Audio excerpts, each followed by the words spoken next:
By today's eyes, it sounds insane. But back then, it felt like the thrill of the future. Los Angeles wore its post-war boom like a badge. But by the 1950s, the city was famous for something darker. Smog so thick it stung the eyes. That first mystery gas in 1943 sent folks running. Fearing poison, by the 50s, choking haze became part of daily life until smog alerts warned school kids to stay inside. The interstate highway system broke ground in 1956, reshaping the country forever. But the price was steep. Whole neighborhoods, often poor or minority, were bulldozed to make way for clover leaves and overpasses. Families watched homes vanish for concrete ribbons of progress. It brought America closer together. But for those in the path, it tore communities apart. Chrome ruled the 1950s driveway. Cars gleamed like rolling rocket ships, polished until the neighbors could see their reflections. On weekends, families dragged out buckets and sponges, scrubbing white walls and buffing hoods until they shined. A wax job wasn't just about the car. It was a ritual, a source of pride. And a way to show you were moving up. Gas in the early 1950s cost about 20 cents a gallon, around $2.25 today. A stop at the station wasn't just about fuel. Attendants rushed out in crisp uniforms, filled the tank, washed the windshield, checked the oil, even pumped up the tires. It was service with a smile. A free ritual baked into every fill-up. Step onto a 1950s New York subway car, and you wouldn't find air conditioning. Cars rattled along with ceiling fans whirring, windows flung open, hot wind blasting commuters in the face. Sweat and noise were part of the ride. Air-conditioned trains didn't come until the 1960s, making summers underground in the 50s almost unbearable by modern comfort. Standa, SDDA, T-fog trucks crawled through neighborhoods like parade floats. Kids chased them on bikes, riding straight through clouds of pesticide mist, laughing and waving at the driver. No masks, no warnings, just another summer thrill. Parents barely blinked. It was considered progress. The march of science keeping mosquitoes at bay. Department stores drew crowds to their Christmas windows every December. Behind glass, miniature trains puffed along tiny tracks. Lights twinkled on doll-sized houses, and Santa's elves hammered toys. Parents lifted kids onto shoulders to get a better look, crowds pressing against frosted glass. For many, those displays weren't just decoration. They were the real start of the holiday season in the 1950s. Government scientists cooked up Operation Plowshare, an idea that now sounds unthinkable. They wanted to use hydrogen bombs for peaceful construction, blasting out new harbors, carving canals, even flattening mountains for highways. On paper, it was progress. In reality, it was a nuclear fever dream. One more reminder of how casual people once were about atomic firepower. Fallout shelters were more than a newspaper illustration. Families were urged to stock basements with hand-cranked radios, dosimeters, flashlights, and canned peaches stacked high. Some built full bunkers. Others simply moved food into the cellar and hoped for the best. It was a peculiar mix of Cold War fear and household preparedness. Survival plans tucked right between the laundry and the furnace. San Francisco's. Cable cars in the 1950s were more thrill ride than transit. With no doors, no seatbelts, and tourists hanging off the side snapping photos. It felt like something between public transit and a carnival ride. Locals clung tight during sharp turns, bells clanging through the fog. A daily adventure that would make regulators sweat today. On the roads, hand signals lingered well into the 1950s. Drivers stuck arms out windows to signal turns, pointing left-right, or waving up and down for stop. Many older cars had no blinkers at all. By the early 50s, turn signals became standard on new models. But it was common to see a mix of both for years. Pittsburgh wore its steel crown proudly, but it came with a price. The city's sky was so thick with smoke from the mills that workers' white shirts turned gray walking just a few blocks. It wasn't smog, it was soot, and it coated everything. Folks joked that you could tell a man's trade by the color of his collar. Traffic death rates in the 1950s were staggering by modern measures. Cars lacked seatbelts, airbags, and crumple zones, but roads were filling fast with eager drivers. Per mile traveled, fatalities were several times higher than today. Newspapers carried daily accident tallies. But people still piled into cars, windows down, radio playing, believing freedom was worth the risk. Las Vegas in 1950 had fewer than 25,000 residents. But slot machines were everywhere, even in grocery stores and gas stations. Housewives could drop in a nickel while picking up bread. That ended in 1955, when Nevada banned slots outside casinos. For a short time, though, gambling really was on every corner of the desert boomtown. Car theft wasn't much of a worry in the early 1950s, because car keys often weren't unique. One Chevy ignition key could sometimes start another Chevy down the street. Stories spread of people accidentally driving off in the wrong car, only realizing it later. Today, it sounds impossible. But back then, it was just another quirk of the road. Families in the 50s often covered their brand new car seats with clear plastic slipcovers. In summer, they stuck to bare legs. In winter, they squeaked against wool coats. Nobody liked sitting on them, but everyone liked keeping the upholstery like new. It was an era when protecting an investment sometimes mattered more than enjoying it. The CIA's MK Ultra program began in the 1950s, a chapter that still shocks people today. Soldiers, prisoners, and even civilians were given LSD and other drugs. Sometimes without their consent, all in the name of Cold War mind control experiments. It was secret, strange, and only decades later did the public begin to understand what had really happened. Detroit in the 1950s was booming. Nicknamed the Arsenal of Democracy after the war, its auto industry fueled the middle class. A factory job meant a good paycheck, a home, and money in the bank. New cars rolled off assembly lines, and so did optimism. The Motor City wasn't just thriving, it was the model for what American prosperity looked like. Cigarette ads in the 1950s didn't whisper about health. They shouted endorsements from doctors. More doctors smoked Camels than any other cigarette, boasted one campaign. Smoking wasn't just common, it was everywhere, in homes, offices, hospitals, and restaurants. By the mid-1950s, over half of adult men smoked. It was considered normal, even stylish. Despite the clouds in every room, doctors in the 1950s prescribed amphetamines liberally, often marketed as diet pills or energy boosters. Housewives took pep pills to keep up with daily chores, while businessmen used them to push through long hours. Addiction risks weren't yet widely discussed. Too many, it seemed like modern science delivering stamina in a pill with little thought for tomorrow. Miami's booming suburbs in the tamed 50s came from swamps drained and tamed. Builders laid rows of pastel homes where alligators once roamed. Canals cut across backyards. Mosquitoes swarmed and hurricanes loomed, but families bought in anyway. For middle-class Americans, a slice of Florida sunshine felt like paradise, even if the land beneath was borrowed from the Everglades.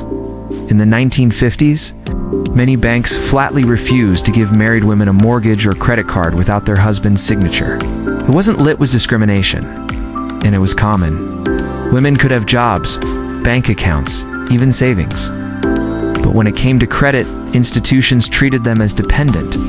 It wasn't outlawed until the Equal Credit Opportunity Act in 1974.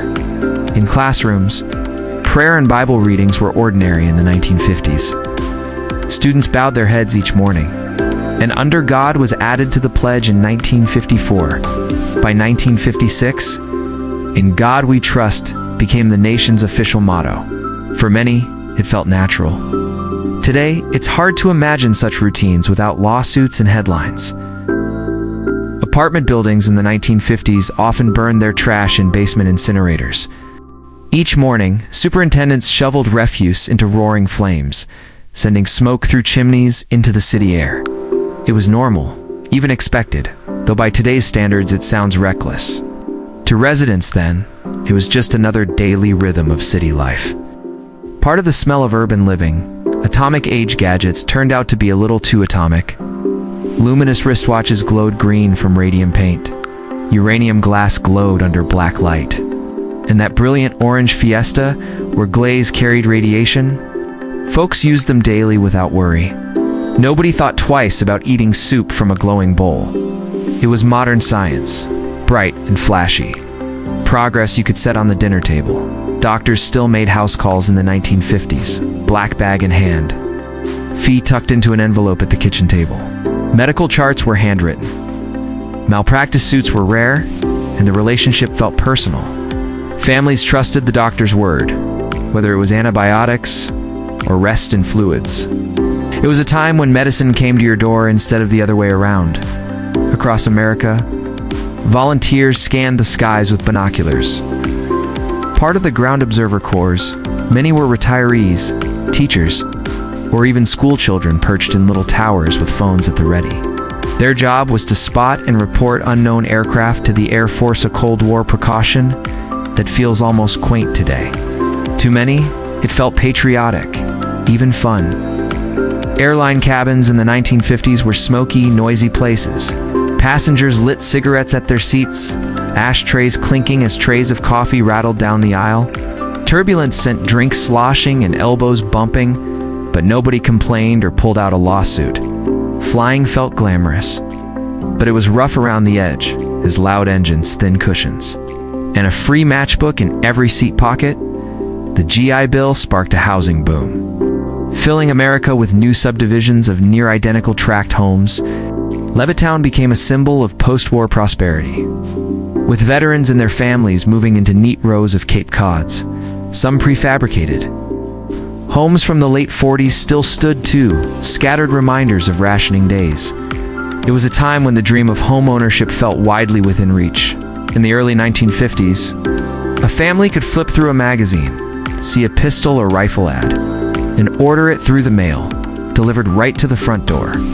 No federal background checks, no paperwork, just cash in an envelope. Today, it sounds impossible, but at the time, it was simply commerce. Firearms sold like any other household product. Families piled into one car for road trips. No seatbelts. Kids stretched across laps. The dog panting happily in the back, and windows cranked open wide. Hours ticked by with license plate games and sandwiches wrapped in wax paper. Somehow, it worked just fine. It was noisy, crowded, a little dangerous, but it was also the rhythm of American family vacations. Classrooms in the 1950s sometimes smelled faintly of chalk dust and tobacco smoke. Teachers read stories with a lit cigarette resting in an ashtray on the desk, occasionally tapping the ash between pages. Parents didn't complain. It was normal. The classroom felt authoritative, orderly, and familiar.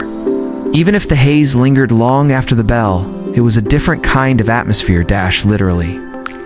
Pressure cookers were advertised as miracle machines, promising meals in minutes. Housewives were encouraged to whip up roasts or soups faster than ever. But these early models had a reputation. Faulty seals sometimes turned supper into a small kitchen explosion. Despite the risk, they were staples of 1950s kitchens. Part wonder, part worry. And another symbol of science making life easier. Girl Scouts sold cookies the old-fashioned way, lugging waxed paper boxes door to door, order sheets clipped to clipboards. Flavors were simpler then, mostly shortbreads and sandwich cookies. But the ritual mattered more than the variety. Neighbors bought a box or two, smiling at the girls in green sashes. It wasn't about marketing or online orders. It was about community. Before cable was a household word. Some towns strung coaxial lines down hills for community antenna television. One tall antenna caught the broadcast signal. Then wires carried it to dozens of homes. People chipped in for the service, sharing a single signal as if it were a neighborhood. It was a grassroots fix for families stuck in the TV dead zones.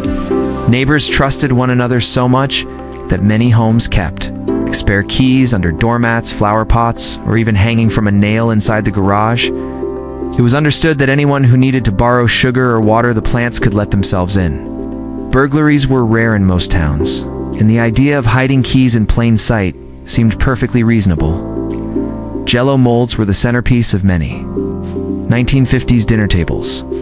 It wasn't unusual to see meats, vegetables, or even hard-boiled eggs suspended in a colorful gelatin ring. What seems odd today was once the height of culinary fashion. Guests admired the shimmer, homemakers beamed with pride, and everyone dug in with a smile. To them, it was modern elegance made edible. Housewives often kept coffee tins by the stove filled with bacon grease. Nothing went to waste. That jar of fat was used to fry eggs, biscuits, or even vegetables. The aroma of bacon carried through the week, stretching a Sunday breakfast into weekday meals. It was thrift, flavor, and traditional, saved in a tin can by the burner. In many towns, grocery stores closed at noon on Wednesdays for half-day. Shopkeepers needed a break, and customers accepted it. Families planned errands around the rhythm, knowing the aisles would go dark midweek. In today's 24/7 America, the idea feels foreign.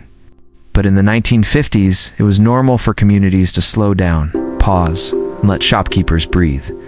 Many home garages of the 1950s had open grease pits dug into the floor. They let car owners climb down and work beneath their vehicles without lifts or ramps. Kids sometimes played dangerously close, and accidents did happen. Eventually, safety codes banned them, but at the time, they were just another part of the American garage. Practical, messy, and risky. Coal was still king in working-class towns, and many homes had basement chutes that opened to the street. Delivery men dumped coal directly into bins below, filling homes with fuel for furnaces. Soot and dust coated everything. But the system worked. To a child, the coal chute often looked like a mysterious tunnel, one more corner of the house to explore at diners. Raw eggs weren't just for the griddle. Sometimes they were cracked right into milkshakes called egg creams or strength drinks. They were supposed to give a boost of protein. Nobody thought much about salmonella or pasteurization. The egg was simply part of the show, cracked with flair by a soda jerk and slurped down by eager customers. Shopkeepers often turned to neighborhood kids for odd jobs, sweeping sidewalks, stacking crates, or delivering small packages. Payment was usually a nickel or a dime, maybe even a free soda. It wasn't just pocket money, it was trust. Kids learned responsibility, merchants got a helping hand, and the arrangement stitched small towns together. Today, it would raise eyebrows, but then it worked.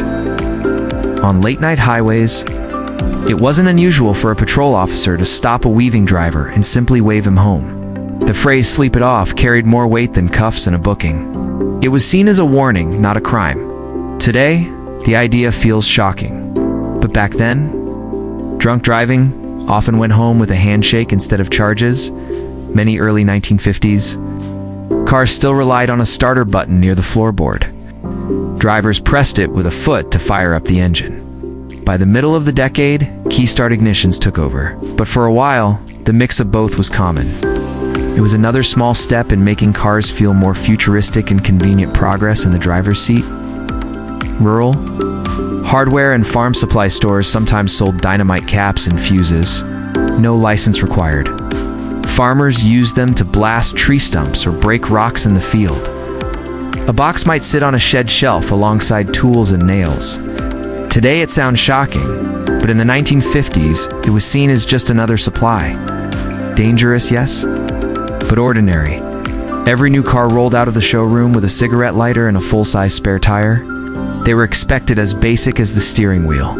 Over time, both disappeared. Lighters gave way to cup holders and spare tires shrank or vanished entirely. But in the 1950s, those features were standard. Another reminder of how much priorities in cars have shifted. Many schools in the 1950s burned their trash on site, either in incinerators tucked in the basement or barrels set out back. Paper, lunch trays, and even broken furniture went into the flames. The smoke drifted across playgrounds, blending with chalk dust and cold soot. Nobody thought much of it. Waste pickup was less reliable, and burning seemed practical. In the early 1950s, plenty of families still rented freezer lockers at the local butcher shop. It was the only way to store meat in bulk. Families drove over with paper-wrapped cuts, unlocking their private compartment like a bank vault. By the late 50s, home freezers became common, and the practice faded. But for a time, frozen food lived at the butcher's.